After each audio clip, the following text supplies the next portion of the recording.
Assalamualaikum warahmatullahi wabarakatuh. Tabi pun, halo semuanya. Perkenalkan, nama aku Tri Putri Cahaya Ainun dari kelas 11/4.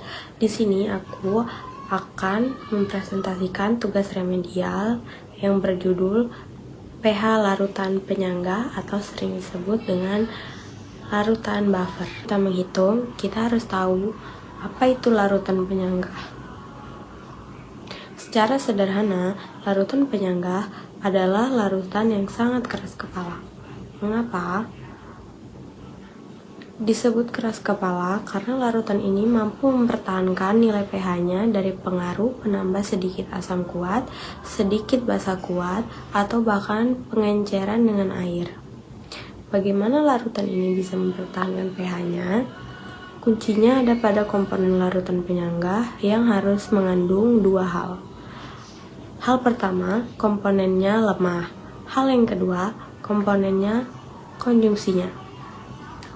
Yang pertama, jika kita membuat buffer asam yang mempertanyakan pH di lingkungan asam ataupun pH 7, kita harus mencampurkan asam lengah dengan basa konjungsinya. Yang kedua, sebaiknya jika kita ingin membuat buffer basah yang mempertahankan pH di lingkungan basah atau pH 7, kita harus mencampurkan basa lemah dengan asam konjungsinya. Sekarang kita masuk ke matematisnya. Bagaimana cara menghitung pH larutan penyangga asam? Prinsip dasar buffer asam didasarkan pada reaksi kesetimbangan asam lemah dari rumus kesetimbangan tersebut. Para ahli kimia merumuskan formula untuk mencari konsentrasi ion H+ sebagai berikut. Mari kita perhatikan rumus ini baik-baik. Ka adalah tetapan ionisasi asam yang nilainya selalu tetap atau sama pada suhu tertentu dan biasanya sudah diketahui di dalam soal. Kemudian kita kalikan dengan perbandingan mol di bagian atas. Pembilangan adalah jumlah mol dari asam lemah, dan di bagian bawah penyebut adalah mol dari basa konjungsinya. Ada catatan penting di sini. Kadang-kadang di buku atau di sekolah, rumusnya ditulis menggunakan konsentrasi molaritas. Itu tidak sah. Namun menggunakan jumlah mol jauh lebih aman dan praktis, terutama jika terjadi campuran dua volume pelarut yang berbeda, karena nilai mol tidak berubah saat volume totalnya bertambah. Setelah kita mendapatkan nilai konsentrasi H+, langkah terakhir untuk mencari pH adalah menggunakan rumus dasar pH, yaitu pH sama dengan min log H+. Lalu, bagaimana dengan buffer basah? Konsepnya sama persis, hanya posisinya yang dibalik.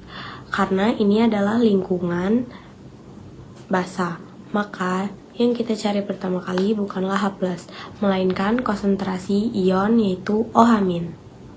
Rumusnya adalah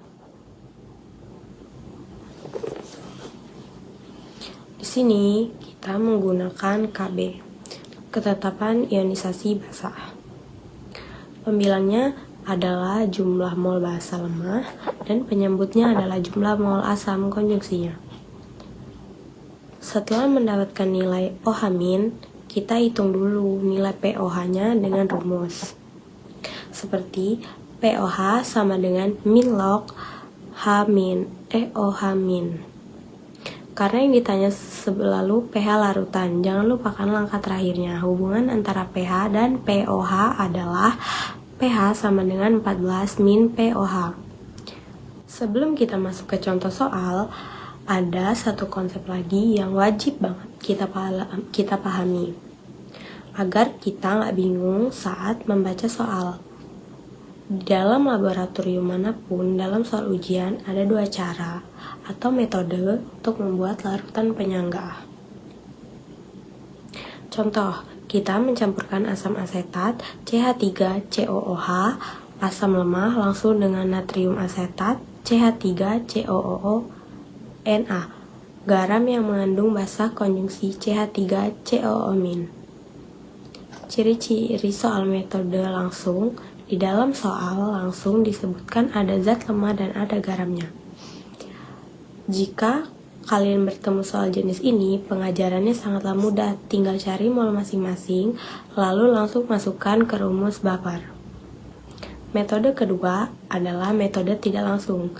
Ini adalah jenis soal yang paling sering mengecoh di sini. Kita mencampurkan garamnya langsung, melainkan kita mereaksikannya. Asam lemah plus basa kuat atau basa kuat plus asam kuat.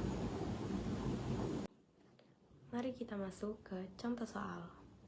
Soal yang pertama adalah hitunglah pH larutan campuran yang terdiri dari 100 ml larutan NH3 0,2 m dari 100 ml larutan NH4 2 kali SO4 0,05 m.